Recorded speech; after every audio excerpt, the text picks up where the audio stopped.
मुरारे, हे नाथ नारायण वासुदेव, श्री कृष्ण गोविंद हरे मुरारे, हे नाथ नारायण वासुदेव, हे नाथ नारायण वासुदेव, हे नाथ नारायण वासुदेव, हे नाथ नारायण वासुदेव, हे नाथ नारायण वासुदेव, श्री कृष्ण गोविंद हरे मुरारे, हे नाथ नारायण वासुदेव, श्री कृष्ण गोविंद हरे मुरारे,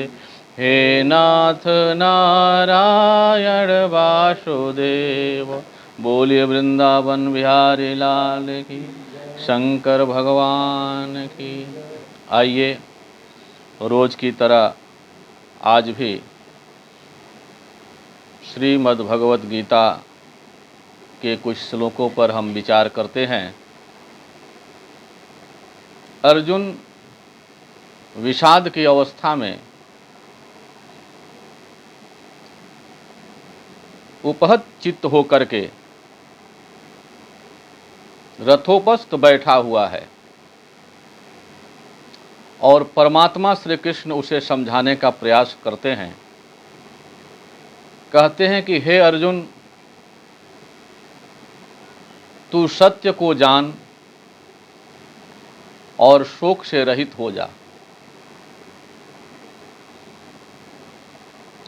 आत्मा के बारे में भगवान श्री कृष्ण अर्जुन को बताना चाहते हैं कि आत्मा सत्य है और ये शरीर मिथ्या है। अंतवंत इमे देहा नित्यस्य योक्ताः शरीरिणः, अनाशिनो प्रमेयस्य तस्मात् युधस्व भारत। अंतवंत इमे देहा, ये जो देह है, ये जो देह है ये अंतवंत वाला है। ये शरीरी का जो ये शरीर है ये अंतवंत वाला है, ये जन्मने और मरने वाला है। परंतु जो शरीरी है वो नाश रहित है, उसका नाश नहीं होता। आत्मा का कभी नाश नहीं होता और वो अप्रमेय है। अप्रमेय मतलब जिसे प्रमाण के द्वारा सिद्ध नहीं किया जा सकता, इंद्रियों के द्वारा प्रमाणित करके उसे सिद्ध नहीं किया जा सकता। जैसे हमारी आंखें ये प्रमाणित कर रही हैं कि ये शरीर है और ये बाबा नाम का शरीर कोई खड़ा बैठा है हमारे सामने। हमारी ये आंखें प्रमाणित कर रही हैं कि यहाँ पर बाबा नाम का कोई शरीर हमारे सामने बैठा है। लेकिन उस सत्य तत्व परमात्मा स्वरूप सत्ता का प्रमाण से द्वारा सिद्ध नहीं किया जा सकता है। कोई वो इंद्रियों का विषय नहीं है, वो अंतःकरण का विषय नहीं है। गो गोचर जहाँ लगी मन जाई, सो सब माया जाने भाई। हमारी इंद्रियां जहां तक जाती हैं, हमारा मन जहां तक जाता है, हमारी इंद्रियां जहां तक चरती हैं, चरती माने विचरण करती हैं। गो गोचर, इंद्रियां हमारी जहां तक विचरण करती हैं, मन हमारा जहां तक जाता है, यहां तक कि स्वर्ग तक भी हमारा मन अगर जाता है, नरक तक भी हमारा मन जाता है, वैकुंठ तक भी हमारा मन जाता है, गोलोक साकेत धाम तक भी हमारा मन जाता है, तो सो सब माया जाने भाई। ये सब माया के राज्य में रहने वाले हैं। लेकिन वो आत्मा मायातीत है। उस आत्मा को माया आच्छादित नहीं करती। माया सापेक्षित जो है वो ईश्वर है, और माया निरपेक्ष चेतन को ब्रह्म कहते हैं। ब्रह्म मने माया निरपेक्ष चेतन, और ईश्वर मने माया सापेक्ष चेतन। जीव माने अविद्या सापेक्षित चेतन। अविद्या के सापेक्ष से सापेक्षित जो चेतन है उसे हम जीव कहते हैं, और माया के सापेक्ष से जो सापेक्षित चेतन है उसे हम ईश्वर कहते हैं, और माया के सापेक्ष से नहीं, निरपेक्ष से जो निरपेक्षित जो चेतन है उसे ब्रह्म कहते हैं। उस सत्य तत्व को जान हे अर्जुन, तू सत्य तत्व को जान। तू वही है, तू अखंड है, तू अनंत है, तू अविनाशी है, तू चेतन है। और इमे देहा, ये देह, देहा मतलब बहुवचन भगवान ने कहा, कह रहे हैं कि अंतवंत इमे देहा, देहा मतलब बहुवचन, बहुत सारे देह। इस चेतन ने बहुत सारे शरीर को धारण कर रखा है, अनंत अनंत जन्मों से ये शरीर धारण करते आया, असंख्य शरीर धारण किया है, एक ही शरीर धारण नहीं किया है, असंख्य असंख्य शरीर धारण किया है। जब से सृष्टि ये उत्पन्न हुई तब से और आज तक ये शरीर धारण करते आया है। लेकिन ये सारे के सारे शरीर नाशवान हैं। ये जीवात्मा के जितने भी शरीर हैं ये सारे के सारे शरीर नाशवान हैं, और जो नाशवान है उसके तरह तुम्हारी आसक्ति क्यों हो रही है? जो नाशवान है उसके तरफ तुम्हारी आसक्ति क्यों हो रही? व्यर्थ में तुम आसक्ति कर रहा है। तो इस आसक्ति का त्याग करके युद्ध कर। युद्ध जो स्वभावतः तेरे सामने आकर खड़ा हो गया है, और तेरे सामने कर्तव्य के रूप में जो युद्ध आकर खड़ा हो गया है, उस युद्ध से मुंह मत चुराओ हे अर्जुन। अर्जुन तुम युद्ध कर। परमात्मा श्री कृष्ण ऐसे समझाते हैं कि देखो, तू सत्य को जब तक नहीं समझेगा तुम्हारा दुख दूर नहीं होगा। सत्य क्या है? सत्य को समझने के लिए सबसे पहले हमें शब्द के जाल से, उसके भंवर से अपने अंतःकरण को शून्य करना पड़ेगा। सत्य को अगर समझना है तो शब्द के जाल में जो हमारा मन भ्रमित हो गया है, उस शब्द जाल के भ्रमित स्थिति को हटा करके अपने मन को शून्य अवस्था में जब ले जाएंगे, तो शून्य के अवस्था में जब मन जाएगा तो हम सत्य तत्व को जान पाएंगे।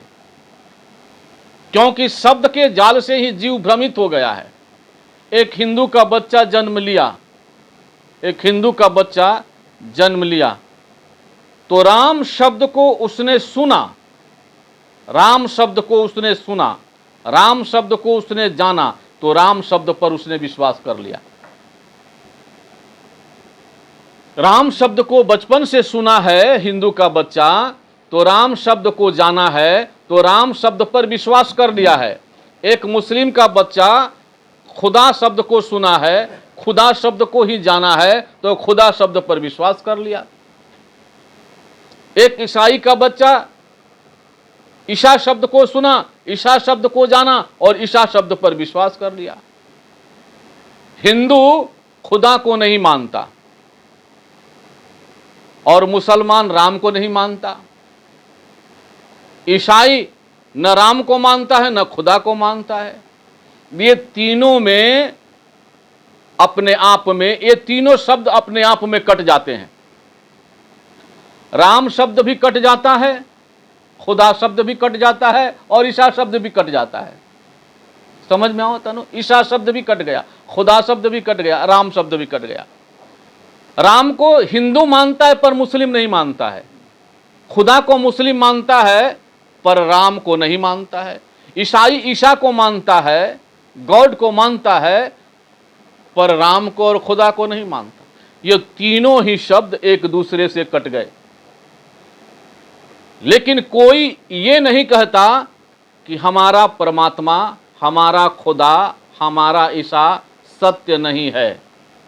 देखिए, न हिंदू कहता है, हिंदू कहता है कि हमारा परमात्मा सत्य नहीं है, कहता है नहीं, हमारा परमात्मा सत्य है।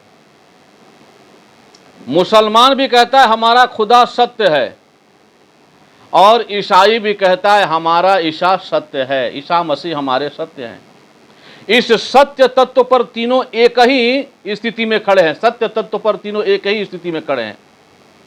राम, खुदा और ईसा पर एक स्थिति में खड़े नहीं हैं, लेकिन सत्य तत्व पर सभी एक ही स्थिति में खड़े हैं। सभी कह रहे हैं कि मेरा परमात्मा सत्य है, मेरा गॉड सत्य है। उसी प्रकार से आत्मा के तथ्य पर तीनों के तीनों एक जगह खड़े हैं। इसी आत्मा को मुसलमान कहता है रूह, इसी आत्मा को मुसलमान कहता है रूह, और इसी आत्मा को ईसाई कहता है सोल। सोल कह लो, रूह कह लो या आत्मा कह लो, बात एक ही है। और इसके सत्यत्व पर सभी एक जगह खड़े हैं। सभी कहते हैं आत्मा सत्य है, आत्मा सत्य है। और हे अर्जुन, इस आत्मा के सत्य तत्व को जानकर जीव सुखी हो सकता है। और ये आत्मा किसी को मारती नहीं, ये आत्मा किसी को मारती नहीं, इसलिए ये आत्मा किसी से मरती नहीं। ये आत्मा किसी को मारती नहीं, इसलिए ये आत्मा किसी से मरती नहीं है। क्यों? क्योंकि ये आत्मा में मृत्यु रूपी विकार नहीं है। इस आत्मा में मृत्यु रूपी विकार नहीं है। जो विकारी होगा वो जन्मेगा, जो विकारी होगा वो मरेगा, और जो अविकारी होगा वो न जन्मेगा न मरेगा। तो आत्मा में मृत्यु रूपी विकार नहीं है, इसलिए आत्मा अविकारी है। क्योंकि आत्मा में जन्म रूपी विकार नहीं है। न जायते न म्रियते वा, न यह जन्म लेता है न यह मरता है। ये शरीर के 6 विकार हैं। शरीर 6 विकारों से युक्त है। शरीर पहले जन्म लेता है, फिर सत्तावान दिखता है, फिर बढ़ता है, फिर घटता है, फिर मरता है। इस प्रकार से उसमें 6 विकार हैं। शरीर में 6 विकार हैं। पहले जन्म लेगा, और जन्म लेगा तो दिखाई देगा सत्तावान। माता के गर्भ में आने से पहले यह शरीर नहीं था, इसकी सत्ता नहीं थी। माता के गर्भ में आने से पहले इस शरीर की सत्ता थी जी? नहीं थी। मां के गर्भ में आने से पहले इस शरीर की सत्ता नहीं थी। और मर जाने के बाद इस शरीर का सत्ता नहीं रहेगा, लेकिन बीच में यह सत्ता युक्त दिखता है कि मैं शरीर हूं। सत्येंद्र नाम का कोई व्यक्ति दिखाई दे रहा है, यह सत्ता युक्त दिखता है। पहला विकार क्या है? जन्म लेना। इसलिए इसमें मृत्यु रूपी विकार भी है। मृत्यु रूपी विकार भी है क्योंकि यह जन्म लेता है। लेकिन आत्मा जन्म नहीं लेती, इसलिए उसमें मृत्यु रूपी विकार भी नहीं है। दूसरा क्या है? बोले सत्तावान दिखना। मैं बोल रहा हूं सत्तावान दिखना। सत्तावान कब तक दिखता है? बोले 50 बरस, 60 बरस, 100 बरस तक सत्तावान दिखता है। इसकी सत्ता रहती है, और बाद में इसकी सत्ता मिट जाती है। सत्ता रूपी विकार इसकी मिट जाती है। और तीसरा क्या होता है? बदलता है। यह शरीर बदलता रहता है, हमेशा बदल रहा है। जैसे मां के गर्भ से शिशु रूप में निकला था, वैसे अभी तक नहीं है। बालकपन आया, कुमारावस्था आया, किशोरावस्था आया, युवावस्था आया, वृद्धावस्था आ गया, अब मृत्यु की अवस्था आ जाएगी। यह हमेशा बदलता रहता है, क्षण क्षण बदलता रहता है। एक क्षण भी बिना बदले हुए ये नहीं रहता है। बोलो तीसरी चौथा क्या है? बोलता है ये बढ़ता है, ये बढ़ता है। बोले इसमें विकास की संभावना है। तो जिसमें विकास की संभावना होगी उसमें विनाश की संभावना, विकास की संभावना रूपी विकार इसमें है, इसलिए इसमें विनाश की संभावना रूपी विकार भी। आत्मा में कोई विकास नहीं है, आत्मा में कोई विकास नहीं है, इसलिए आत्मा में आत्मा का विनाश भी नहीं होता। ये शरीर बढ़ता है, 40 बरस तक बढ़ेगा। इसमें बहुत शक्ति आएगी, ऊर्जा आएगी, सेल बढ़ेगा, ताकत बढ़ेगा, ये बढ़ेगा, हर चीज से बढ़ता जाएगा। लेकिन 40 बरस के बाद फिर ये घटने लगेगा, ये पांचवा विकार उत्पन्न होगा, घटने लगेगा, इसकी शक्ति घटने लगेगी, इसका सेल घटने लगेगा, ऊर्जा घटने लगेगी, ये घटने लगेगा और अंत में छठवां विकार क्या होगा? बोले नष्ट हो जाएगा। अंत में छठा विकार क्या उत्पन्न होगा? बोले ये नष्ट हो जाएगा। जो नष्ट हो जाएगा वो पुनः जन्म भी लेगा, जो नष्ट हो जाएगा वो पुनः जन्म भी लेगा, जन्म लेगा और मरेगा। जन्मना और मृत्यु ये शरीर का धर्म है। श्रीयते इति शरीरः, जो क्षण क्षण रीस रहा है, श्रीयते इति शरीरः, जो क्षण क्षण रीस रहा है। घड़े में पानी हो और पानी रीस रहा हो तो पानी बचेगा उसमें? पानी, घड़े का पानी खत्म हो जाएगा। वैसे ही हमारे शरीर में प्राण रूपी पानी भरा हुआ है, हमारे शरीर में प्राण रूपी पानी भरा हुआ है और प्राण रूपी पानी धीरे धीरे रीस रहा है और रिश्ते रिश्ते एक दिन ये प्राण रूपी पानी खत्म हो जाएगा और शरीर मृत्यु के अवस्था को प्राप्त हो जाएगा। पिंड शरीर से प्राण का वियोग ही मृत्यु है। मृत्यु माने क्या? ये जो पिंड शरीर है, ये पिंड शरीर का प्राण से वियोग हो जाना ही मृत्यु है। मतलब स्थूल शरीर से सूक्ष्म शरीर का डिवाइडेड हो जाना, अलग हो जाना, वियोग हो जाना ही मृत्यु है। और जन्म मतलब माता के गर्भ में हमारे पिंड शरीर से प्राण शरीर का अटैचमेंट हो जाना जन्म है। हमारे माता के गर्भ में ये प्राण जो है पिंड शरीर से जब एक होता है तो एक होने के बाद माता के गर्भ में आकर के हम शरीर से एक होते हैं और माता के गर्भ से आकर जन्म लेते हैं, बाहर आकर के जन्म हमारा होता है।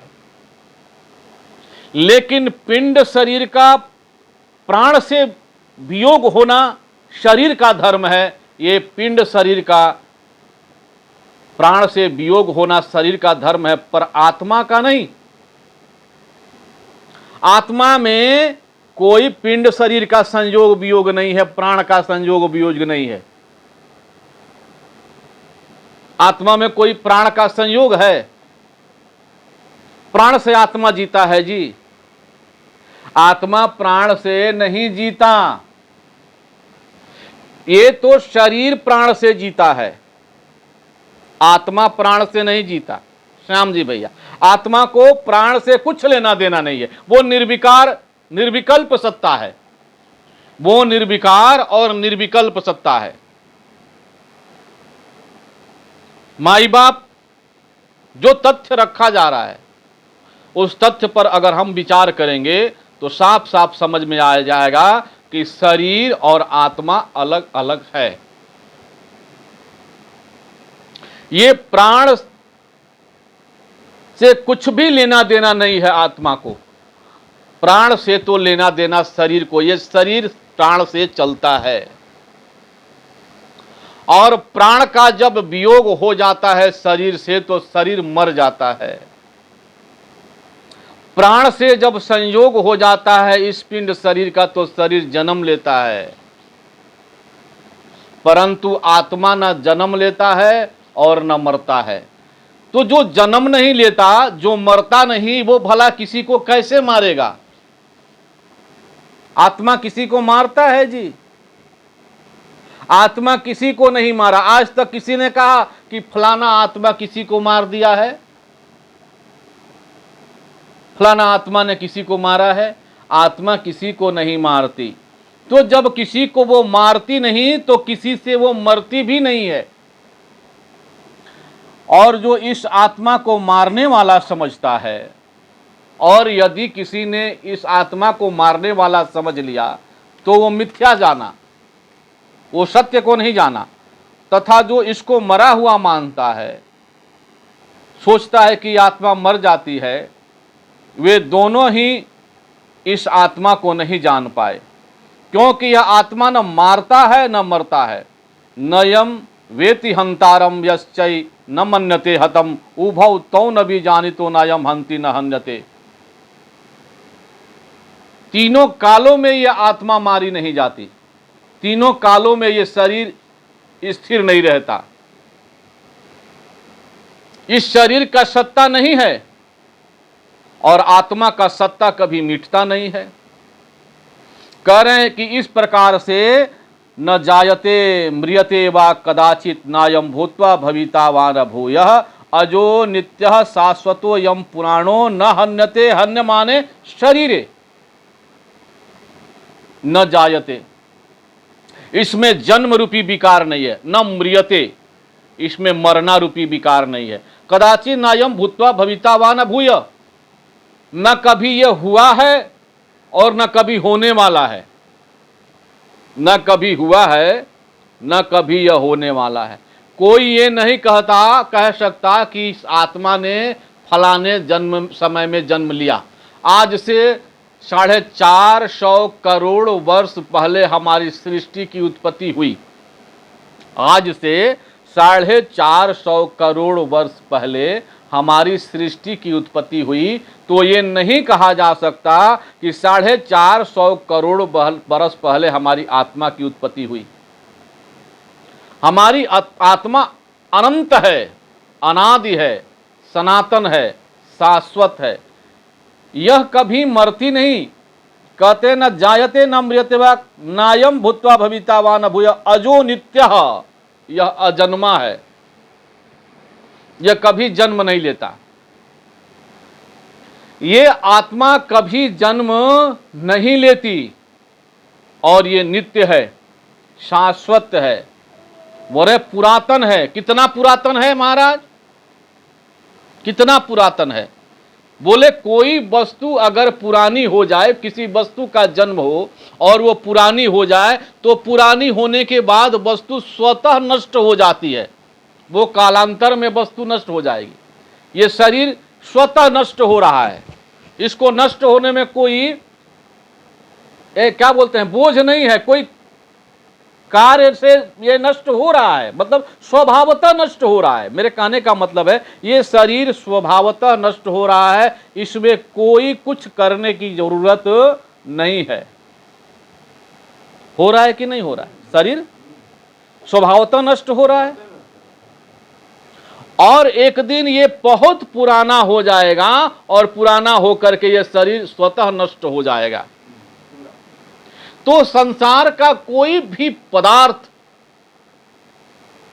संसार का कोई भी पदार्थ, एलिमेंट्स, वो अपना रूप बदल लेता है, नष्ट हो जाता है, उसका वो रूप नष्ट हो जाता है, नए रूप को धारण कर लेता है। कोई भी वस्तु हर समय एक जैसा नहीं रहता, हमेशा बदलता रहता है और एक दिन ऐसा आता है कि वो नष्ट हो जाता है। लेकिन ये इतना पुरातन है, इतना पुरातन है कि सृष्टि जब नहीं थी तब भी ये था, सृष्टि जब नहीं थी तब भी ये आत्मा था और सृष्टि है तब भी ये आत्मा है और सृष्टि नहीं रहेगी तो भी ये आत्मा रहेगी, इतना पुरातन है। बोले न हन्यते, हन्य माने शरीरे, ये शरीर के मारे जाने पर भी नहीं मरता। बार बार शरीर मारा जाएगा, बार बार शरीर जन्म लेगा, लेकिन ये मारे जाने पर भी मरेगा नहीं और ये जन्म लेने पर जन्म भी नहीं लेगा। जैसे मैं उदाहरण दे रहा हूं, जैसे ये गिलास है, ये गिलास है ना, और इस गिलास के अंदर आकाश है, इस गिलास के अंदर आकाश है और इस गिलास के अंदर आकाश तत्व है और बाहर भी आकाश तत्व है। तो बाहर का आकाश तत्व अंदर के गिलास तत्व में क्या भेद है? कोई भेद है? कोई भेद नहीं है। जो आकाश तत्व बाहर है वही आकाश तत्व गिलास के अंदर है। तो जब गिलास बना, जब गिलास को बनाया गया, मशीन में खरादा गया, बनाया गया, तो क्या आकाश उस समय बना? आकाश उस समय बना जी? गिलास के साथ गिलास का आकाश बना? नहीं, गिलास के बनने से पहले भी ये आकाश था, और गिलास के टूट जाने के बाद भी ये आकाश रहेगा, और पुनः गिलास बनता बिगड़ता रहेगा, परंतु आकाश बनेगा बिगड़ेगा? आकाश बनता बिगड़ता नहीं है। वैसे ही शरीर जन्मता और मरता है, पर यह आत्मा जन्मती और मरती नहीं है। न जायते न म्रियते वा कदाचित नायम भूत्वा भविता वा न जायते, इसका जन्म नहीं होता, इसलिए यह मरता भी नहीं, इसलिए इसमें क्षण विकार भी नहीं है। ये शाश्वत है, नित्य है, अजन्मा है, और ये कभी किसी को मारता नहीं है, इसलिए कभी किसी से मरता नहीं है। वेदा विनाशिनम नित्यम य एनम जम वयम कथम स पुरुषः पार्थः कम घात्यति हंतिकम। हे पृथा पुत्र अर्जुन, हे पृथा पुत्र अर्जुन, तू मेरी बात को सुन। भगवान श्री कृष्ण कहते हैं तू मेरी बात को सुन। जो पुरुष इस आत्मा को नाश रहित नित्य और अजन्मा जानता है, जो इस आत्मा को नाश रहित जानता है, नित्य जानता है, अजन्मा जानता है और अव्यय जानता है। अव्यय मतलब इसका कभी व्यय नहीं होता। व्यय होगा, हम 1 करोड़ रुपया रखे हैं और उसमें से हमने कुछ पैसा आपको दे दिया, तो पैसा का व्यय हुआ। कोई वस्तु हमने रखा है और वस्तु आपको थोड़ी सी उसमें दे दी, तो व्यय हुआ। किसी भी वस्तु का व्यय होता है, उसमें से कुछ दिया जाता, कुछ लिया जाता है, लेकिन आत्मा का कभी व्यय नहीं होता। आत्मा कभी घटती नहीं और न कभी बढ़ती है। ऐसा नहीं कि हाथी के शरीर में आत्मा 1 कुंटल का है, आदमी के शरीर में आत्मा 5 किलो का है और चींटी के शरीर में आत्मा छोटी सी है, ऐसा नहीं है। आत्मा अणु अनियान है और महतो महियान है। आत्मा सूक्ष्माति सूक्ष्म है और आत्मा विराटाति विराट है। आत्मा से विराट इस जगत में कुछ नहीं है। आत्मा से विराट इस जगत में कुछ भी नहीं है। सब कुछ आत्मा में समाया हुआ है। और आत्मा से सूक्ष्म कुछ भी नहीं है। इतना सूक्ष्म है ये आत्मा कि आंख से देखने में नहीं आता, कान से सुनने में नहीं आता, नाक से गंध लेने में नहीं आता, जीभ से रस लेने में नहीं आता, त्वचा से स्पर्श लेने में नहीं आता। कोई भी इंद्रियां प्रमाणित करके ये नहीं बता सकती कि मैंने आत्मा का अनुभव कर लिया। कोई भी इंद्रियां इसी शरीर में हैं, इंद्रियां इसी शरीर में हैं, और इसी शरीर में विद्यमान आत्मा का अनुभव इंद्रियां नहीं कर पाती। इसी शरीर में रहने वाली इंद्रियां इसी शरीर के आत्मा का अनुभव नहीं कर पाती। आज तक किसी की इंद्रियों ने यह नहीं कहा कि मैंने आत्मा का अनुभव कर लिया है, मैंने आत्मा का स्पर्श कर लिया, त्वचा ने नहीं कहा। मैंने आत्मा को सुन लिया, कान ने नहीं कहा। मैंने आत्मा को सूंघ लिया, नाक ने नहीं कहा। मैंने आत्मा को चख लिया, जीभ ने नहीं कहा। मैंने आत्मा को देख लिया, आंख ने नहीं कहा। वो इंद्रियों का विषय नहीं है, वो मन का विषय नहीं है। उस सत्य तत्व का जीव केवल शास्त्र प्रमाण के द्वारा और संत प्रमाण के द्वारा, 2 ही प्रमाण है, शास्त्र प्रमाण और संत प्रमाण।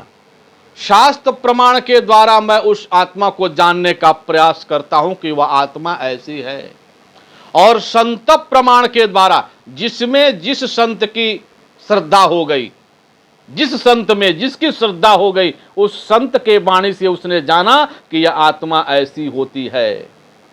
परंतु इंद्रियों के प्रमाण से आज तक कोई नहीं जान पाया। बाइबल के द्वारा आत्मा का अनुभव क्रिश्चियन करता है, कुरान के द्वारा आत्मा का अनुभव मुस्लिम कर लेता है, और शास्त्र के प्रमाण के द्वारा हम अनुभव चेतन आत्मा का करते, अनुभव करते, अनुभव, अनुभव अनुमान करते, अनुभव अनुमान। पूरा 100% ये नहीं कह सकते कि यही सत्य है। नेति नेति कह वेद बखाना, जिसे वेद ने भी कहा कि इससे आगे मैं नहीं जानता, थोड़ा सा अनुभव कर पाता हूं, वो शास्त्र प्रमाण है, वो संत प्रमाण है। बोले इस प्रकार से आत्मा को वेदा विनाशिनम, जो इस आत्मा को मरने वाला मानता है, जानता है कि आत्मा मरती है, तो हे अर्जुन, अगर मरती भी है तो तुम शोक करने के योग्य नहीं है। अगर ये आत्मा मरती भी है तो तू इसके लिए शोक करने के योग्य नहीं है, क्योंकि जो मरेगा वो पुनः जन्म लेगा। तो जो ये लोग खड़े हैं, इससे पहले कई कई जन्म में आ चुके हैं और अभी इस शरीर में खड़े हैं, और मर जाएंगे तो पुनः दूसरा शरीर में आ जाएंगे। तो जब शरीर के जैसा मरने वाला भी तू अगर आत्मा को मानता है, तो आत्मा मरेगी तो जन्म लेगी, तो जो जन्म लेगा और मरेगा उसके लिए शोक क्या करना है, उसके लिए तू शोक क्यों करता है? यह नित्यम है, यह नित्य है, ये मरती नहीं आत्मा, तू इसे मरने वाला मत मान। और ये आत्मा अव्यय है, अजन्मा है। हे अर्जुन, इसके बारे में क्या कहा जाए? इसे मारने पर भी कोई मार नहीं सकता, इसे जन्माने पर भी कोई जन्मा नहीं सकता, ये सबसे अलग है। क्या कह रहे हैं कि वाशांस्य जीर्णानि यथा विहाय नवानि गृह्णाति नरोपराणि तथा शरीराणि विहाय जीर्णान्यनयानि संयाति नवानि देहि। बड़ी सुंदर बात कहते हैं, कहते वाशांस्य जीर्णानि यथा विहाय, जैसे पुराने वस्त्र का मनुष्य परित्याग कर देता है और नए वस्त्र को धारण कर लेता है, वैसे ही ये जीवात्मा पुराने शरीर का परित्याग करके नए शरीर में प्रवेश कर जाती है। ये पुराने शरीर का परित्याग करके नए शरीर में प्रवेश कर जाती है। जैसे पुराने वस्त्र का परित्याग करने में जीव का कोई मोह नहीं रहता, कोई शोक नहीं होता, कोई दुख नहीं होता। पुराने वस्त्र का परित्याग कर दिया जाए, शरीर से अगर वस्त्र फट गया हो, पुराना हो गया हो, और कोई कहे कि बाबूजी अब इस वस्त्र को छोड़ दीजिए, अब ये नया वस्त्र धारण कर लीजिए, तो क्या किसी को मोह होता है? किसी को शोक होता है? किसी को दुख होता है? बोले नहीं, पुराने वस्त्र का परित्याग करने में, नए वस्त्र को धारण करने में कोई मोह नहीं, दुख नहीं, शोक नहीं।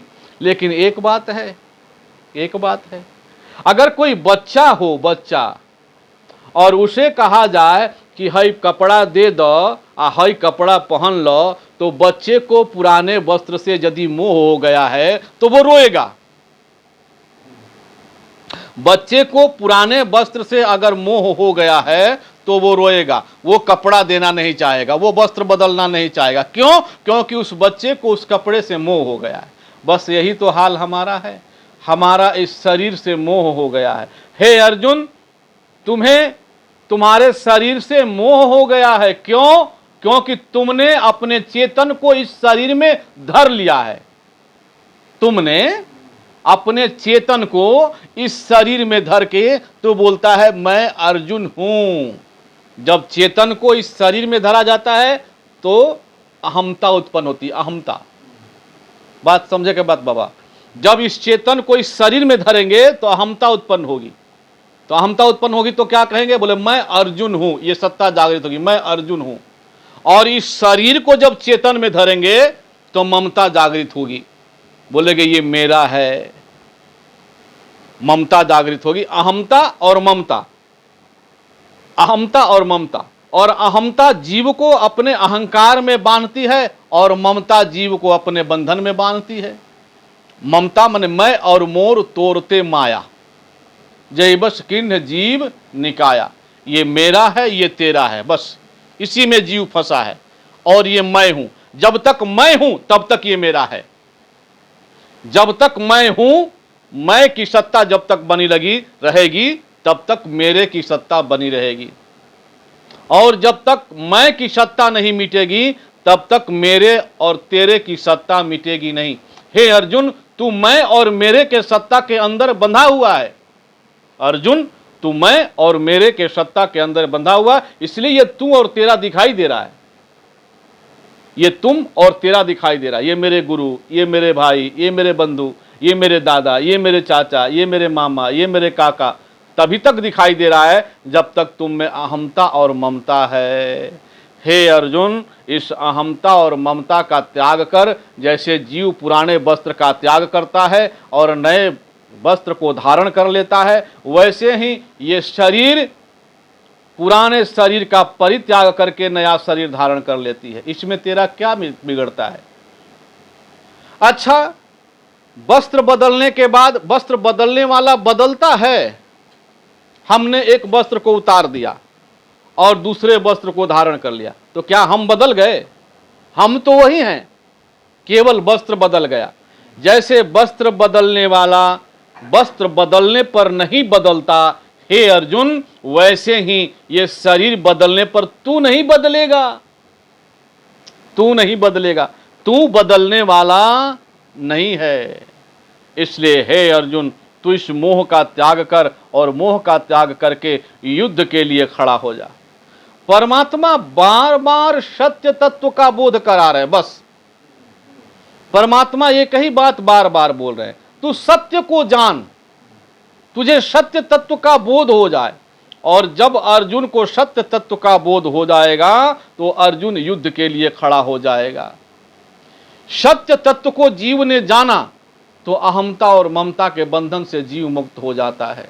आज बस यहीं तक। अनंत कोटि ब्रह्मांड नायक, असरण शरण दीनानाथ दीन बंधु, अकारण करुणा वरुणालय भक्त वांछा कल्पतरु, मोर मुकुट पीतवासा घनश्याम नंद नंदन ब्रजनंदन द्वारिकाधीश, भगवान श्री कृष्ण चंद्र के चरण कमलों में मैं अपने प्रवचन पुष्पांजलि को, सत्संग पुष्पांजलि को समर्पित करता हूँ। आगे फिर हम कल इससे आगे कथा श्रवण करेंगे। गीता के कथा में हम अनवरत आगे बढ़ते जा रहे हैं। आप ज़्यादा से ज़्यादा इसे सुनकर लाभ उठाएं। श्री कृष्ण गोविंद हरे मुरारे, हे नाथ नारायण वासुदेव। श्री कृष्ण गोविंद हरे मुरारे, हे नाथ नारायण वासुदेव। हे नाथ नारायण वासुदेव, हे नाथ नारायण वासुदेव, हे नाथ नारायण वासुदेव, हे नाथ नारायण वासुदेव।